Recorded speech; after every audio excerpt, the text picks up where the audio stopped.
사랑하는 당신을 위해 이 몸을 던지리라. 한 여인의 지고지순한 사랑은 때로 세상의 이치를 거스르고 강물마저 얼어붙게 하는 처절한 한이 됩니다. 깊은 강물 속으로 몸을 던져 남편을 향한 굳건한 절개를 보여주었던 한 여인. 하지만 그녀의 순결한 사랑은 배신과 탐욕에 의해 무참히 짓밟혔고 결국 한 지역을 영원히 따라다니는 저주가 되었습니다.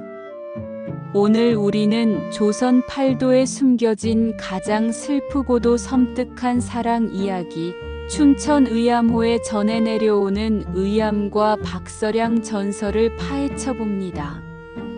죽어서도 남편을 잊지 못한 여인의 그리움과 그녀의 순결한 희생을 이용하려 했던 권력자의 추악한 욕망, 그리고 그 욕망이 불러온 처절한 파멸의 서곡.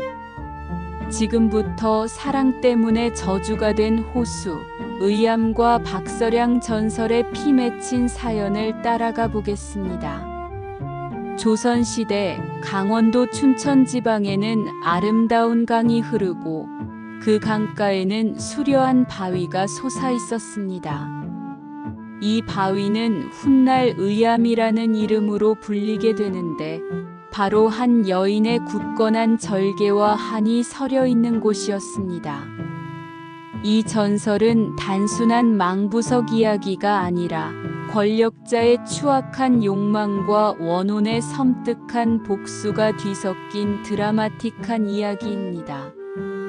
이 이야기는 고려 말 왜구의 침입이 극심했던 시대로 거슬러 올라갑니다. 당시 춘천부사로 부임한 박서량은 나라와 백성을 지키는데 목숨을 아끼지 않는 용맹하고 청렴한 관리였습니다. 그에게는 금슬 좋은 아내가 있었는데 남편을 극진히 모시고 절개가 굳건하여 주위의 칭송이 자자했습니다.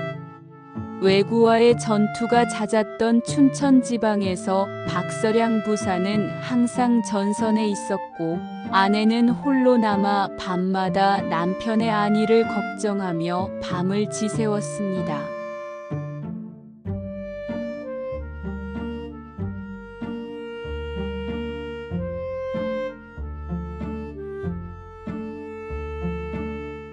어느 날 왜구는 예전과는 다른 교묘한 전술로 춘천을 공격해왔습니다. 격렬한 전투 끝에 박서량은 왜구에게 붙잡히는 위기에 처하게 됩니다. 그의 부대는 후퇴해야 했고 박서량은 왜구의 포로가 되어버렸습니다. 이 소식이 아내에게 전해지자 아내는 비탄에 잠겼습니다.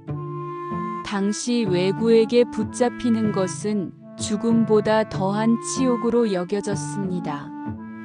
남편의 명예가 실추될 것을 걱정한 아내는 남편을 따라 죽음을 택하기로 결심합니다. 아내는 마지막으로 남편을 그리워하며 강가의 수려한 바위 위로 올라갔습니다. 그 바위는 강물이 깊고 물살이 거세어 한번 뛰어들면 시신조차 찾기 힘들 정도로 위험한 곳이었습니다. 아내는 하염없이 강물을 바라보며 남편과의 추억을 떠올렸고 마침내 강물 속으로 몸을 던져 절개를 지켰습니다. 이처럼 강물 속으로 뛰어들어 남편을 향한 굳건한 절개를 보여준 아내의 희생정신은 이후 많은 사람들에게 회자되며 그녀가 몸을 던진 바위를 의암, 즉 의로운 바위라 부르게 됩니다.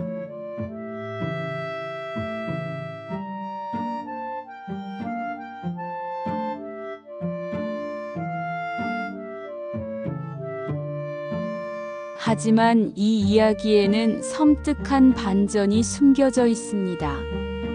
사실 박서량은 왜구에게 붙잡힌 것이 아니었습니다.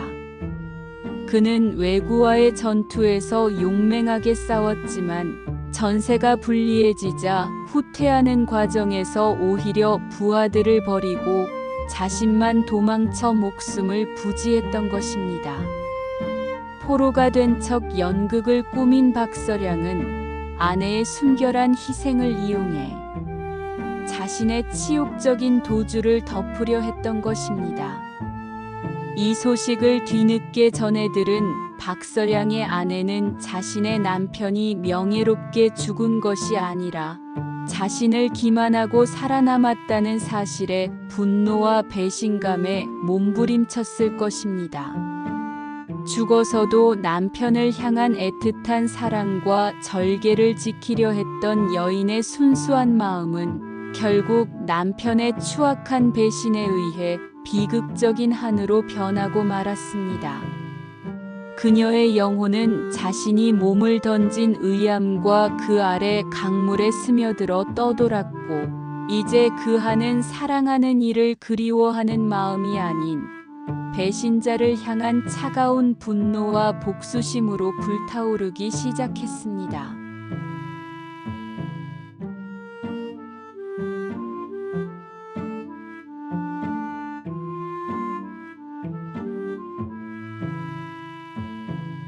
박서량은 아내의 죽음을 발판 삼아 자신의 죄를 덮고 승승장구했습니다.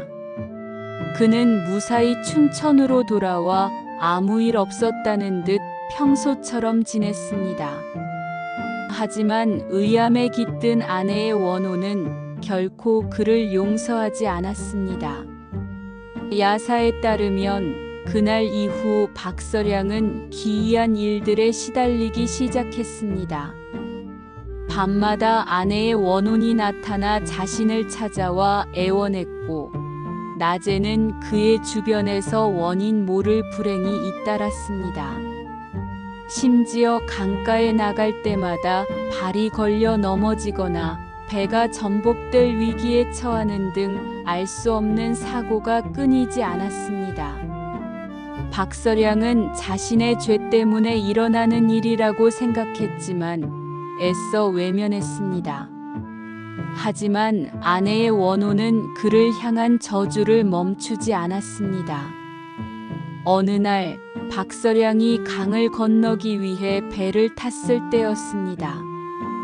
갑자기 강물 한가운데서 거대한 물줄기가 솟아오르며 배를 집어삼키려 했습니다.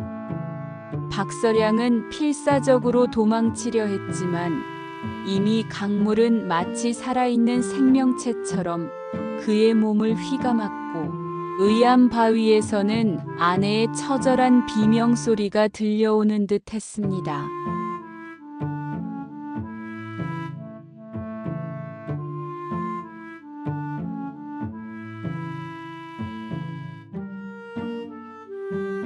결국 박서량은 그 물귀신에 홀려 강물 속으로 끌려 들어가 죽음을 맞이하고 말았습니다.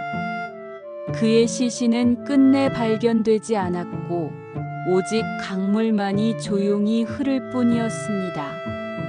사람들은 박서량이 아내를 배신하고 자신의 죄를 덮으려 했던 것에 대한 천벌을 받았다고 수군거렸습니다. 이후 의암 바위는 단순한 의로운 바위를 넘어 한 맺힌 여인의 원혼이 서려 있는 저주받은 바위로 여겨지게 되었습니다. 오늘날 춘천에는 의암호라는 아름다운 호수가 있습니다. 이 호수의 이름은 바로 박서량의 아내가 뛰어들어 절개를 지켰던 의암 바위에서 유래했습니다. 아름다운 풍경 뒤에는 죽음으로 지켜낸 사랑과 그 사랑을 배신한 욕망, 그리고 죽어서도 잊지 못해 복수를 자행한 한 여인의 피 맺힌 이야기가 흐르고 있는 것입니다.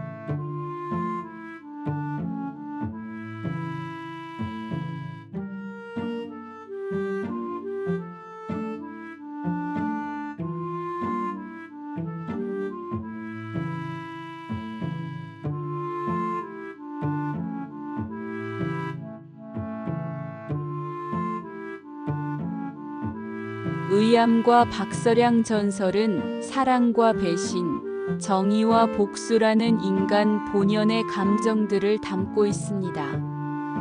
한 여인의 순결한 희생을 기리는 동시에 그 희생을 자신의 이익을 위해 이용하려 했던 이에게 돌아온 참혹한 파멸을 경고하는 이야기입니다. 오늘날에도 의암호가 물안개에 휩싸이는 밤이면 사랑 때문에 저주가 된 호수에서 애절하면서도 섬뜩한 여인의 흐느낌이 들려온다고 합니다.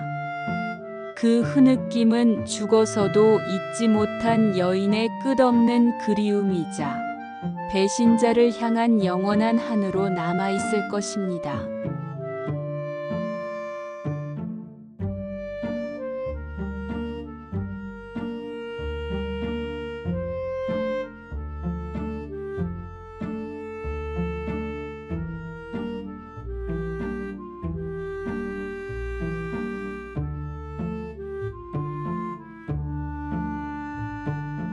이야기 한국사 조선편 왕과 백성의 숨은 이야기.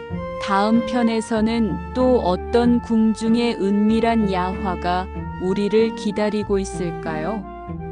긴 시간 함께 해주셔서 감사합니다.